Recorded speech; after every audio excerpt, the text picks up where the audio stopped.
станува збор за само регулаторно тело, кое што регулира работата на медиумите. Значи, во рамки на самото тело функционира комисија за жалби, која што ги разгледува жалбите што доаѓаат од граѓаните, од институциите, од медиумите во однос на прекршување на стандардите на професионално известување. Инаку Советот за етика е регистриран официјално во текот на минатата година. Активно почнавме со работа при крајот на минатата година и почетокот на оваа, така што сега сметаме дека е вистинската фаза за граѓаните да бидат запознаени со она што всушност представува Советот и кои се неговите главни надлежности, како и надлежностите на самата комисија при Советот. Така, кој е во комисијата, каков мандат ќе имаат, кој ќе ги избира членовите? Во членовите се избрани председателот на комисијата Мирча Адамчевски, значи составот тоа се 7 членови, професионалци кои што всушност се тие кои што се задолжени да ги оценуваат жалбите, да ги разгледаат жалбите и да произлезат со одлуки. Инаку станува збор за представници на медиумите, за представници на собствениците на медиумите и за представници на јавноста.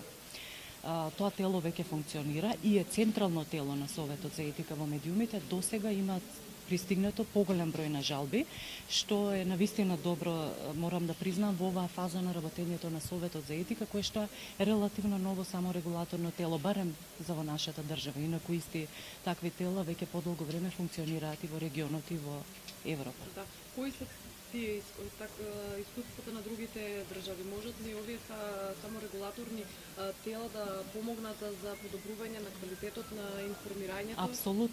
Апсолутно да, можат да помогнат, значи да се валоризира најпрво нивната работа, да се призна и прифати работата. Ние сме овде денеска да испратиме една порака дека ни е потребен одзивот на јавноста, соработката на јавноста, значи пошироко, и од колегите новинари, и од уредниците, и од собствениците на медиумите, но и од јавноста, граѓани, представници на различни институции кои што можат да помогнат во лоцирањето на случаите во кои што станува збор за прекршување на нормите на професионално известување. Инаку искуствата покажуваат дека кога се прифаќа таа улога на само регулаторното тело, тоа навистина добро функционира и помага и на медиумите да се и самите, значи да бидат само критични кон своето известување, да ја подобрат професионалноста, да се избегнат судските случаи. Значи, преку еден таков начин да се регулира работата на медиумите, наместо да се оди кон многу по ригорозни мерки. Значи, тоа што ние го имаме согледано како Совет за етика во Македонија, за етика во медиумите, од соработката и искуството со другите совети во регионот и во Европа, гледаме дека има навистина и слични ситуации работи кои што се карактеристични за некој друг општествен контекст, се карактеристични и за нашиот. И таа соработка, таа размена на информации навистина многу ни помага во одредувањето на правецот на дејствување. Воопшто и на Советот во целост и на самата комисија која што функционира, значи како што реков, како централно тело на самиот Совет за етика. Жалби се останале, колку се насочени и сега што се Значи, искуството покажа, особено во последните неколку месеци, дека прво на почетокот најмногу жалби се доставува од страна на граѓаните, од страна на новинарите и медиумите, меѓутоа како се почна со практично како дознаа за работата на Советот за етика, толку повеќе имаше пристигнуваа жалби и од граѓаните, од невладиниот сектор, значи од здруженијата на граѓани. Добивме представка и од Народниот правобранител, од кабинетот на председателот на државата, добивме представка од ОПСЕ, така што јас можам, значи, во овој момент навистина да потврдам дека нашата улога се повеќе и повеќе се признава.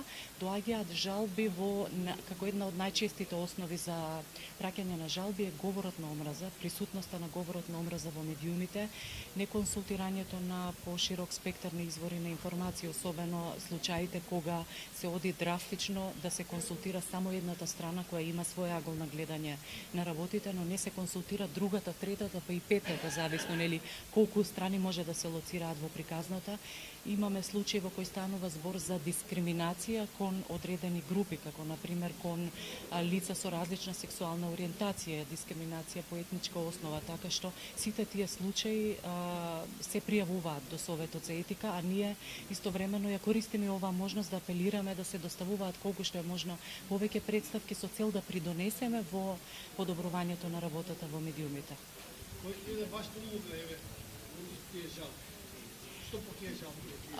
Значи, еве јас ќе ви опишам како тече процесот. Значи, жалбите доаѓаат до извршната канцеларија на Советот за етика, каде што ги разгледуваме дали технички се исполнети условите за нивно разгледување од страна на комисијата.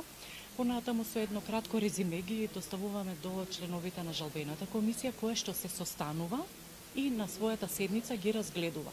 Тука комисијата за жалби може да одлучи дали ќе следува процес на медиација, кој што е исклучително важна фаза во работењето на комисијата и воопшто на Советот, бидејќи во таа фаза, како што и покаже искуството, многу од случаите биле разрешени. Добар дел од случаите биле разрешени во смисла имало извинување од страна на медиумот, имало повлекување на написот кој што бил објавен, содржал, на пример, говор на омраза или навреда или некаква клевета.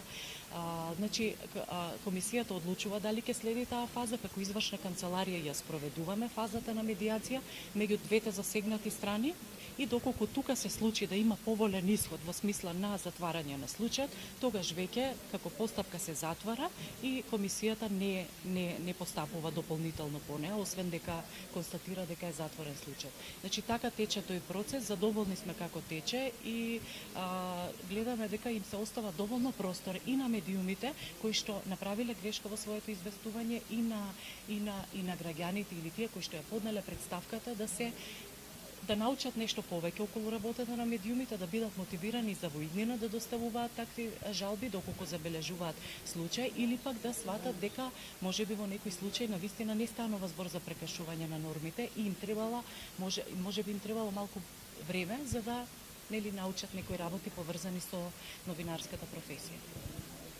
Значи, имате смисла да стварувате постапувате до крајот на целата поставка, така? Не треба никој друг надлежен орган? Значи, ние сме тело за саморегулација во медиумите. Тоа значи дека телото може да изрекува морални санкции. Во другите држави има примери кога, на пример, она што ќе биде донесено како одлука од страна на Советот, односно комисијата за жалби, да биде земено предвид и при судски постапки. Ако, на пример, има изречено морална санкција или има донесено одлука самата комисија, тоа да се земе предвид и во самиот судски случај.